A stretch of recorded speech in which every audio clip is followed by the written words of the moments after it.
Hello everyone. Welcome to my channel. I hope everyone is having a wonderful day. Before starting the video, please go ahead and hit the subscribe button and give this video a like up. Star Trek has set the stage for its next great series, but can it deliver? Earlier this year, IDW brought to an end an epic run of Star Trek comics that revealed much about how its universe works. One of these shocking revelations has also set up the next great Star Trek story. In 2024's Star Trek #20, written by Jackson Lansing and Colin Kelly and drawn by Megan Levins, a curtain was peeled back, revealing the existence of the Pleroma. When Star Trek fans last saw the Pleroma, it was in ruins, thanks to the machinations of the evil android Lore.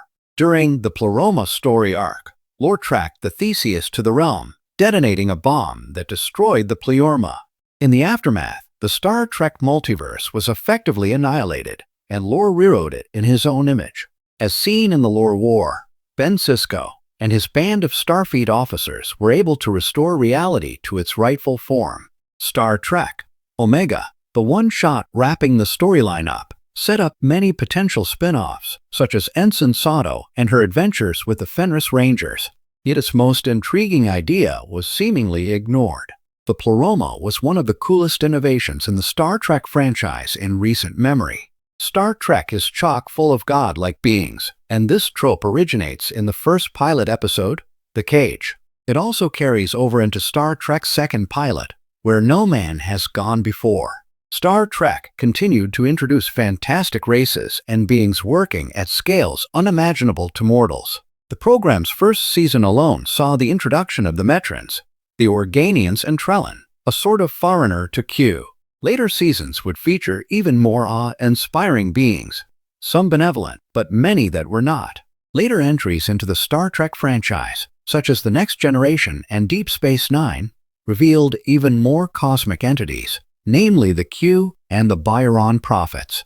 The first were a race of omnipotent tricksters who took a peculiar interest in humanity, whereas the latter were a race of non-linear beings who reside in the Celestial Temple. The recently concluded Star Trek and Star Trek Defiant were a glorious celebration of the franchise. The two books brought together multiple generations of Starfleet officers to fight a common menace, one that threatened the very fabric of existence itself. The two titles' approach to Star Trek's gods reflected this idea. When the Pleroma's existence was laid bare in Star Trek #20, there were gods present from every incarnation of the franchise. The Metrans were seated alongside Trellin, who sparred with Apollo. The Guardian of Forever watched them with detached amusement, and all seemed to be scared of the Byron Prophets. The Pleroma is ripe with potential for compelling Star Trek stories. The franchise has held up mirrors to religion, belief, and spirituality before, and the Pleroma's existence can allow Star Trek to continue this tradition. Star Trek and Defiant were all about humanity's relationships with its gods, and the Pleroma was perhaps one of its most pointed looks at it yet. There are a number of routes IDW could take with a Pleroma-set Star Trek series, all of which could continue the humanity versus gods theme. While the gods in the Pleroma are extremely powerful, the story showed they have weaknesses, ones that can be quantified and explained using Star Trek technobabble. It revealed that even the gods can die. A murder mystery set in the Pleroma would be the most obvious way to continue what Lansing, Kelly, Christopher Cantwell, and their collaborators began with Star Trek and Star Trek Defiant. The franchise established gods can be killed, and one dying under mysterious circumstances has all the makings of a great story. Detective themes and tropes have found their way into the Star Trek canon. Making a procedural-style story is not a stretch for the franchise. Data regularly indulges in Sherlock Holmes-inspired holodeck fantasies, and Captain Picard cosplays as a hard-boiled detective. Either one of them could be invited to the Pleroma to solve the mystery. The franchise need not limit itself to detective stories either. The Pleroma itself was warped and woofed with the fabric of the universe, so much so that any threat to it is a threat to all creation. Any number of villains could pick up where Lore left off. One of the gods could even go rogue. Finally, future Star Trek creators can use the Pleroma to tell some truly cosmic adventures. Star Trek has never strayed too far into the realm of metaphysics. but the pleroma gives it a chance to stretch its legs and tell grand stories of evil cosmic entities threatening the pleroma and the entire Star Trek universe. The pleroma story arc also connected the dots between Star Trek's gods and another one of the more intriguing developments to come across the franchise, the Travelers. Introduced early in the Next Generation's run, the nature of these enigmatic beings has gradually changed, especially when Wesley Crusher joined their ranks. A new Star Trek comic series following the Travelers could easily rival a pleroma set series. The fleeting glimpses televised Star Trek stories have provided the Travelers frame them as the franchise's answer to Doctor Who's Time Lords. The Travelers can go anywhere in space and time, and there have even been hints that they have powers. Fans responded well to Wesley Crusher's return in the Season 2 finale of Star Trek, Picard, which seems to indicate interest in a series following the Travelers. Any series about them would be wise to center Wesley as its protagonist, using his adventures to further explore the metaphysical aspects of the Star Trek universe. IDW's recent run of Star Trek comics have been some of the best in the franchise's history. Star Trek and Star Trek Defiant raised the bar high for future creators. So high, in fact, following up on it may be impossible. The story was grand in scope and tackled a big issue in a new and exciting fashion. While creating a worthy follow-up may prove challenging, one of the best routes forward is to focus on the pleroma. A Star Trek series about the gods themselves has never been done before and can allow for new types of stories to be told, ones that keep proud franchise traditions going strong. For decades, Star Trek has thrived on reinvention. Every time one generation of fans feared the franchise had reached its final frontier, another show emerged, bold, unexpected, and willing to stretch Gene Roddenberry's galaxy of ideas just a little further. But now, after a wave of successful modern entries like Discovery, Picard, Lower Decks, and Strange New Worlds, the franchise finds itself in a rare moment of clarity. It has built the perfect narrative runway for its next great series. The question is whether it can stick the landing. Because right now, Star Trek has never been riper for a show that embraces the future, literally the future, not a prequel, mid-quel, reboot, or timeline detour. The pieces are all in place. The franchise has seeded themes, characters, and unresolved mysteries across its recent projects that point toward a bold, cohesive direction. And yet, Star Trek has been hesitant to commit. That hesitation is becoming the real drama. Let's look at how everything the franchise has done recently is quietly laying groundwork for a show fans are practically begging for, and whether the studio has the courage to make it real. The future beyond the future. The biggest opportunity Star Trek has created is the post-burn 32nd century of Discovery. It's one of the franchise's most ambitious playgrounds, a galaxy scarred, reorganized, technologically unrecognizable, and politically precarious. The Federation is reborn but fragile. Warp travel is changed forever. Entire civilizations have evolved in unpredictable ways. This era is unlike anything else in Trek. It's not boxed in by canon. It's not beholden to nostalgia.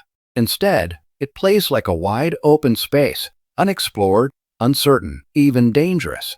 Starfleet itself is practically a startup again, but Discovery only brushed the surface. It introduced the setting and its problems, but didn't stay long enough to unpack the layers of storytelling potential. That's where a new series, built for this era from the ground up, could thrive. Fans have been calling it everything from Star Trek, Rebirth to Star Trek, Federation to Star Trek, 32nd Century, but the title matters less than the possibilities. A true next chapter Trek. The foundation is set. The pieces are there. Yet Paramount has been cautious, almost too cautious, to move forward. New captains ready for takeoff. One of the strongest reasons the franchise feels poised for the next great show is the number of characters who are already perfectly designed to lead one. From Strange New Worlds to Picard to Lower Decks, Star Trek has introduced charismatic captains-in-waiting, heroes who could inspire an audience the same way Kirk, Picard, Sisko, and Janeway once did.